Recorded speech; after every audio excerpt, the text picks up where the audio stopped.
Is the spokesperson for City Parks and Johannebsurg Zoo. Good afternoon, Jenny. Thank you for making time on the weekend for us. Absolutely, our pleasure. Thank you very much for making this opportunity available for us to discuss Lummi. Tell me, Jenny, why do you not want Lummi to be set free into a free roaming area with previously captive elephants? We do know that two options have been made available. Absolutely. I think first and foremost you need to understand that Lummi is coping extremely well within the Joburg Zoo. She has shown signs of having no distress. She's eating, she's basically responding to the enrichment and the behavior programs that her enrichment officer is taking her through. So we believe that we've got an adequate system for Lummi and she is coping extremely well, bearing in mind that there's a veterinary hospital at the zoo. She's got two vets at the zoo that are in-house and based at the zoo. She's got the enrichment officer, a curator. So we believe that there's adequate support system in terms of that. The question is elephants naturally are very social beings, and we need to make sure that that social part of her needs are being met. So we are in the process. We've gone through the assessment program and we are looking at securing a companion for Lummi. Due process needs to be followed in that. We're still seeking in principle support. We're talking to associations like the World Associations of Zoos and Aquariums, the Gauteng Department of Agriculture and Rural Development. We are mindful that it's a very lengthy process and it is only subject to us being compliant with our elephant management plan. And having said that, we've got quite an intensive program in place, and only once we have that program up and running, only then will we bring in a companion. All right. How do you respond to the several animal rights groups that have come out and said that by bringing in a companion for Lummi at this point, you're actually going to break up a bonded group of elements and cause more trauma there? I think we need to understand that in terms of legislated requirements, in terms of WAZA and GDAD, we will not bring an elephant, of course, from the wild. That's understood. We will, however, look at an injured or animal that is not coping within a herd. We would also look at an animal that is not socialized or fairly young in terms of that.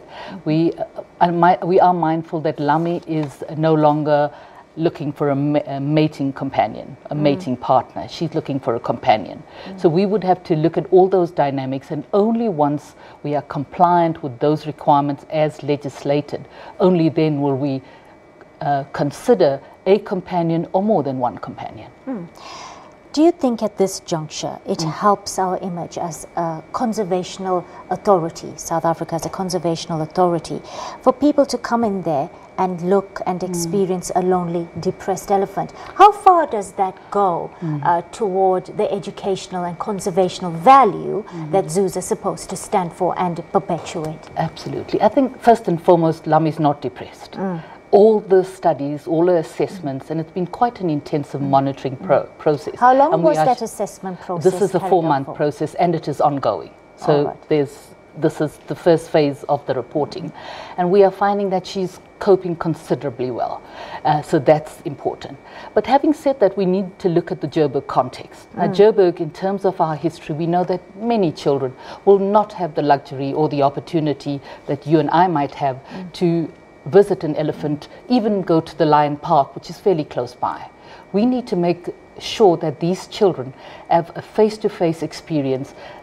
An African child has a right to experience an African elephant in Africa. And we are adamant that that is the mandate of the Joburg Zoo, and we'll continue to provide that service. But having said that, the Joburg Zoo also remains the gateway and an entry point for environmental education in the city of Joburg.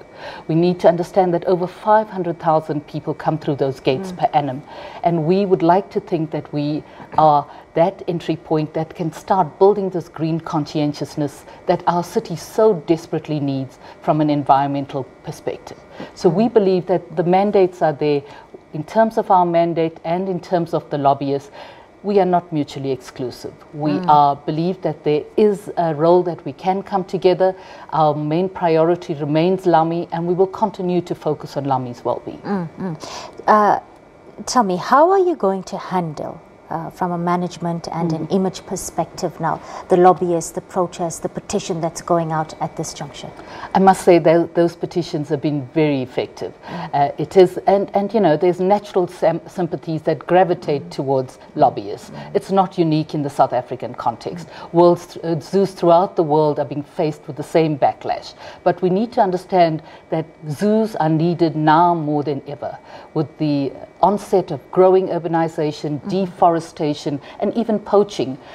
Zoos are centers of excellence for environmental conservation. The Joburg Zoo manages 2 very critical endangered programs, which includes the Pickersgill frog and, of course, the wattle crane project. These are award-winning endangered wildlife programs. So we need to understand what role zoos play in today's world. And we believe that the Joburg Zoo contributes at the highest level. The zoo subscribes to WAZA. WAZA maintains that if you're not a good zoo, you cannot be a member of the World Association of Zoos. And there are bad zoos in the world. And we are glad that we have got that accreditation, and we will continue to subscribe to the prescripts set by WAZA. Jenny Moodley, spokesperson for City Parks and the Johannebsurg Zoo, joining us on the SABC News Desk. Thank you so much, Jenny, for sharing your invaluable insights with us on Weekend.